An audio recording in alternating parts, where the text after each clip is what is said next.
تھوڑا سا انفوکسڈ ہو کے ہو سکتے ہیں. ذکر ہے اللہ تعالیٰ کا, بازار میں جائیں, مطلب انسان کر سکتا ہے, اجر ملے گا. لیکن دعا ایک اسپیشل عمل ہے کہ غافل دل سے وہ قبول نہیں ہوگا.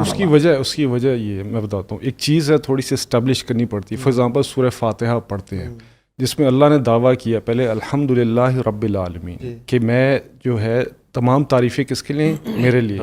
پھر آگے دعوے کی 3 دلیلیں دی تو بہت بڑی دلیلیں ہیں, مطلب کہ الرحمن ہوں, الرحیم ہوں اور مالک یوم الدین. ٹھیک ہے نا.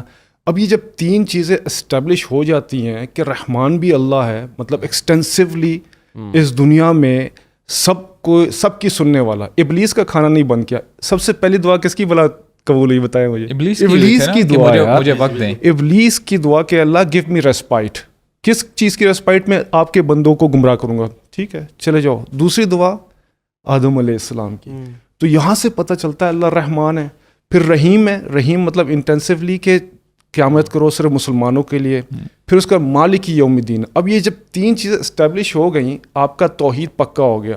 اب آپ نے کہا ہاں ایاک نعبد و ایاک نستعین, کہ اللہ آپ ہی سے ہم مدد مانگتے ہیں اور آپ ہی کی عبادت کرتے ہیں. اس لیے پھر کہتے ہیں اہدنا الصراط المستقیم.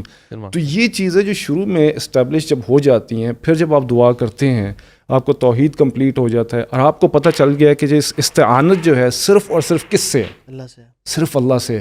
کیوں؟ کیونکہ اس کے پاس جو چیزیں ہیں اللہ کے پاس, وہ کسی اور کے پاس ہو ہی نہیں سکتی ہیں. یہ خزانے اللہ کے پاس ہے. میں کسی اور در پہ جا کے غلط جگہ پہ جا کے مانگ رہا ہوں.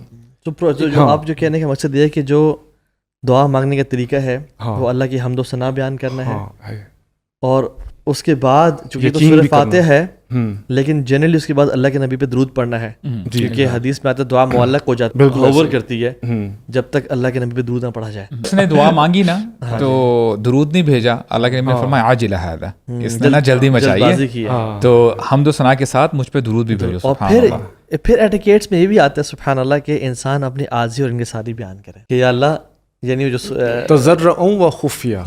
تضرع مطلب گڑ گڑا میرے آگے, ہیوملٹی کے ساتھ